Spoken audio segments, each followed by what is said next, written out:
today's video, we will talk about how much human life actually is. Human life has a value? You know that? If you don't, come on, let's discover it together. How much is a human life worth? The question's complexity resides in the fact that how we arrive at a price tag on human life. The price tags and the methods used to develop them are a reflection of our values as a society. They are infused with the influences from economics, ethics, religion, human rights, and law. As an idealistic human being, we usually say human life is priceless. It is immeasurably valuable. No price is too high for it. But, you see, it's a bit more complicated than that.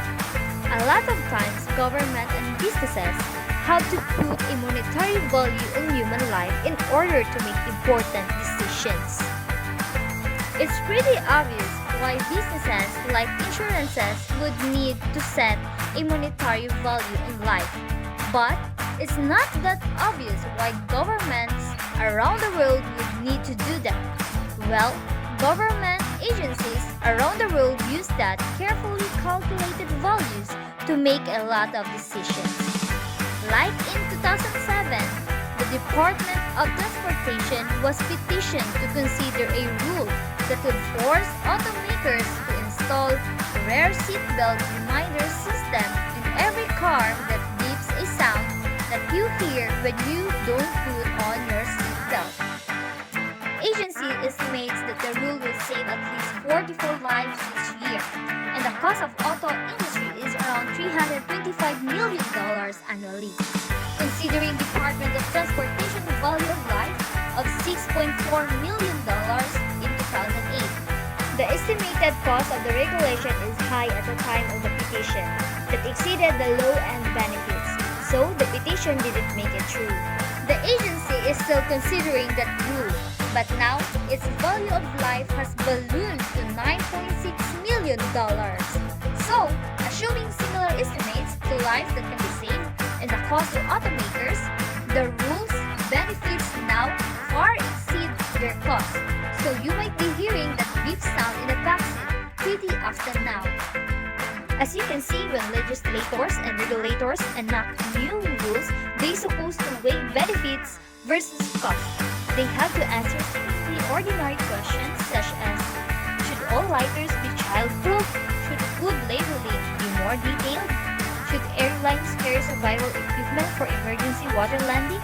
Should cars and factories reduce carbon emissions? The government officials are supposed to put numbers and pros and cons on this question. However, there's a little problem because everyone seems to be arriving at different value, and these differences are quite substantial. From one entity valuing it at $1,000, while another claiming human life is worth of millions.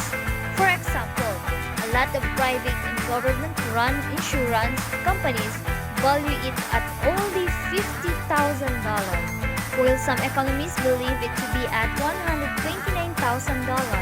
On the other hand, the US government pays the families of fallen soldiers $500,000, but Australian government values life at $4.2 million.